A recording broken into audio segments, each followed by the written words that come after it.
മനുഷ്യ നീ മണ്ണാകുന്നു, മണ്ണിലേക്ക് തന്നെ മടങ്ങുക എന്ന അലയടികൾ ഉയരുന്ന വിഭൂതിയിലാണ് നാം. ദൈവത്തിൻ്റെ അനന്തമായ സ്നേഹം അതിൻ്റെ പൂർണ്ണതയിൽ നമുക്ക് വെളിപ്പെടുത്തി തന്ന തപസ് കാലഘട്ടത്തിലേക്ക് ഇന്നു മുതൽ നാം പ്രവേശിക്കുമ്പോൾ, ഇന്നേ ദിനം ഈശോ സ്നേഹിച്ചിരുന്ന ശിഷ്യനെന്ന് സ്വയം പരിചയപ്പെടുത്തിയ യോഹന്നാൻ ശ്ലീഹായെ നമുക്ക് ധ്യാനിക്കാം.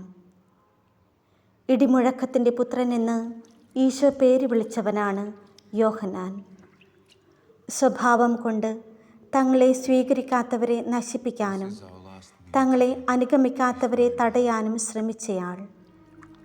മറ്റൊരു വാക്കിൽ പറഞ്ഞാൽ, ഒന്നാമനാകാനും മഹത്വം മറ്റാർക്കും അടിയറവ് പറയാനും ഇഷ്ടപ്പെടാത്തവനായി ഈ യോഹന്നാനിൽ നിന്ന് സ്നേഹം സ്നേഹം എന്ന് മാത്രം പറഞ്ഞ ആ സ്നേഹാഗ്നിയിലേക്കുള്ള ദൂരം, ക്രിസ്തുവിൻ്റെ വക്ഷസോട് ചേർന്ന് കിടക്കാൻ യോഹന്നാൻ കാണിച്ച മനസ്സാണ്.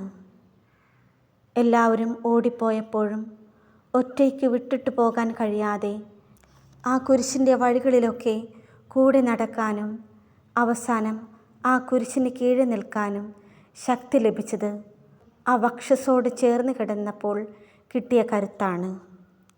തപസ് കാലത്തിൻ്റെ ഈ 40 ദിനരാത്രങ്ങളിലേക്ക് കടക്കുമ്പോൾ യോഹന്നാൻ ശ്ലീഹായെ പോലെ ആ വക്ഷസോട് ചേർന്ന് കിടന്ന് അവിടുത്തെ കുരിശിൻ്റെ വഴികളെ ധ്യാനിക്കാൻ നമുക്കൊരുങ്ങാം.